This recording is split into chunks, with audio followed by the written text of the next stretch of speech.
First thing you want to do when you have your client in the chair during your client consultation, you want to comb your client's hair. What you're going to be looking for is any swirl marks, cowlicks, anything that you need to know about before actually beginning the service. The next thing you want to do is establish where your guideline is going to be.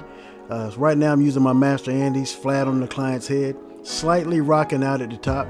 The reason you want to rock out at the top, so you don't leave a hard line that you're going to have to come back later to create more work for yourself to try to blend out. One of the things I see a lot of students do in school is that while they're creating their guideline, they do a lot of choppy moves, stop and go, and I try to remind them that we're not blending their hair yet, so you want to keep the clipper flat on the client's head because we're simply removing bulk at this time and still setting our guideline up.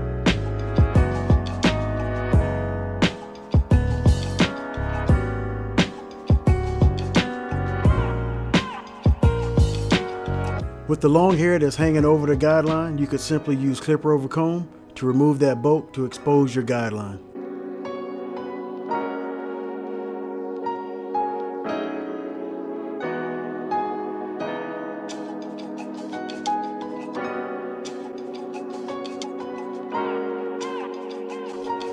After your initial guideline, you want to skin out your client. I'm using my T-edger to skin out my client. I'm being very careful to flick out at the top. The reason you want to flick out at the top of the guideline is so that you don't create another hard guideline that you're going to have to take out later. By not leaving a hard line, it's going to make it easier to blend that fade.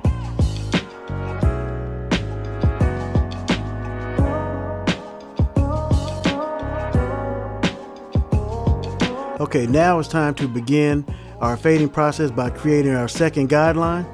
With the blade open, I'm continuing to blend up into the parietal ridge using a light touch. I'm still blending the hair not to leave a hard line, and it will be very easy with clipper over comb to come back to pick up this next transition. Because there's no hard line to take out at the very bottom, simply going to close our Master ANDIS just a little bit so we can come back to merge this fade.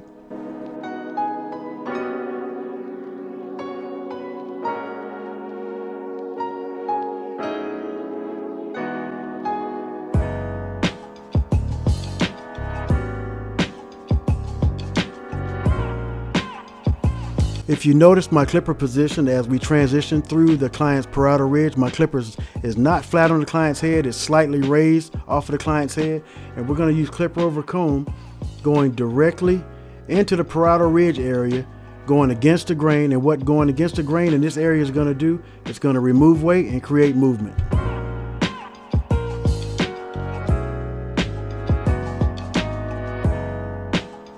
Again, as you can see, my clipper is not flat on the client's head. I'm actually using a raking motion. By changing the angle of the clipper to a raking motion, it actually helps us to merge the interior and the exterior of the client's head.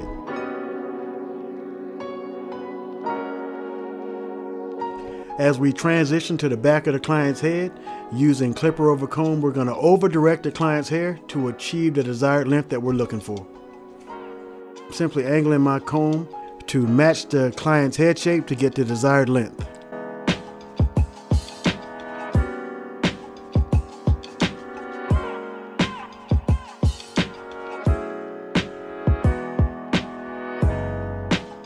Simply doing the same steps that I did on the client's right side. I want you to take note of something. I did not put a bunch of guidelines in the client's head.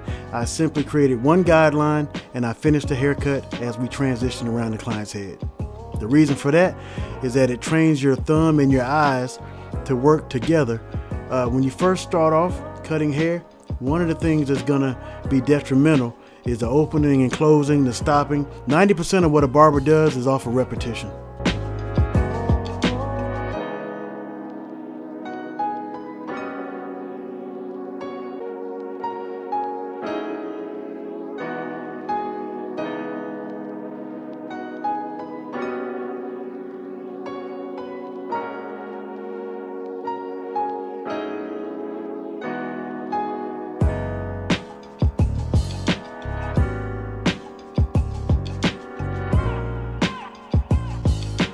While I'm addressing my client's crown area, if you notice to the right of my client, my client has a giant cowlick to the right of his head. He also has multiple cowlicks all over his head, and as we transition through this video, I will let you know how to address these cowlicks later on.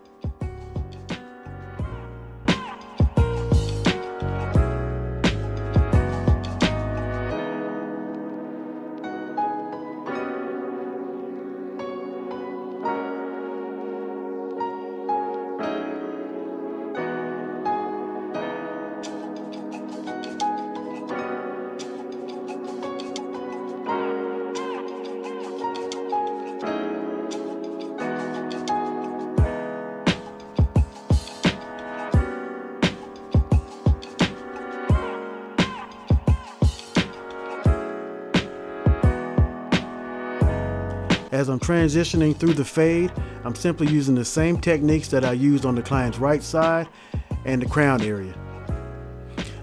Don't forget that once you get down towards that bottom guideline, your master Andis or your clipper is almost closed to pick up that guideline.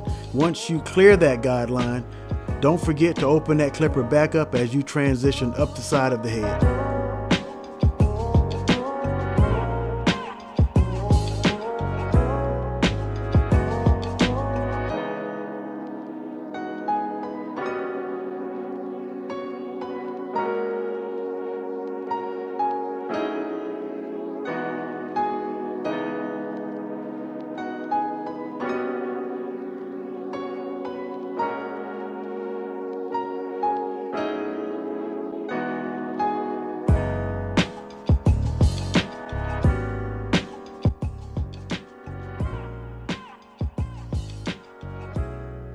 As I mentioned earlier, here's another cowlick that's on my client's left side of his head.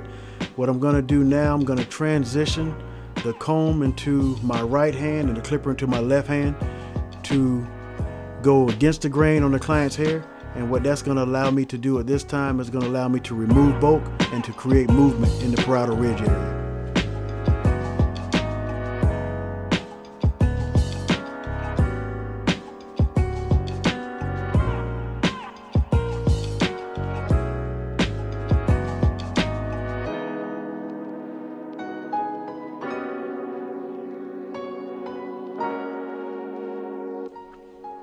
Basically at this point the fade is finished. Going back now just to do some cleanup work around my client's head, taking my time. You may not see it while you're cutting it, but once you finish, always want to comb your client's hair back out and go back and address those areas. Cleanup work in the end it really goes a long way with your client. The first thing they're going to do when they get in the car, your client's going to comb his hair, he's going to pull his mirror down, he's going to look at it. So it's just us paying attention to detail right now and giving our client the best haircut we could possibly give them.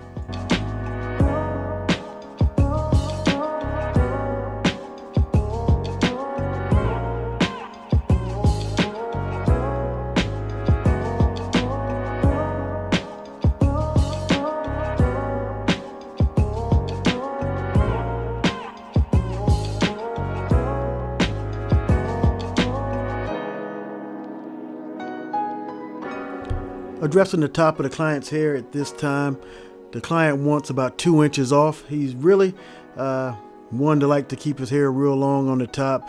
He's not one for gel and things like that. I really had to force the gel on him for the purpose of the video. But one of the things that we can't take for granted in this business is someone's time. We can never give it back, so I'm very appreciative that he allowed me to use him for my first video.